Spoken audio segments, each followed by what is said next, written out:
దైవ మర్మములు.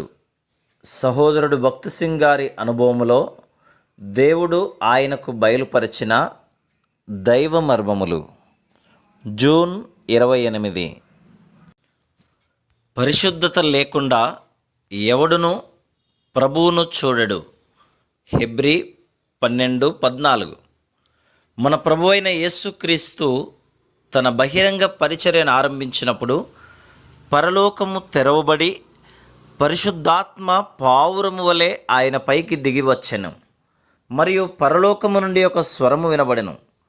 పరలోకము తెరవబడి పరిశుద్ధాత్మ మన మీద నిలిచి అనుదినము మనలను నడిపించున్నట్లు మనము దేవుని స్వరమును వినగలుగుటకై యేసుక్రీస్తు ప్రభువు ఈ లోకమునకు వచ్చెను.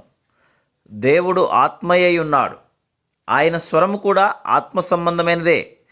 కనుక మనము దేవుని స్వరమును మన ఆత్మ ద్వారానే వినగలము.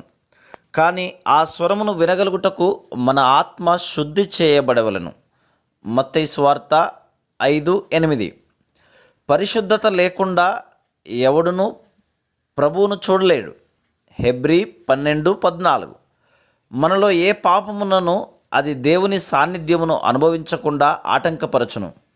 అయినను మనము మన పాపమును ఒప్పుకొనిన ఎడల వెంటనే క్షమింపబడుదుము.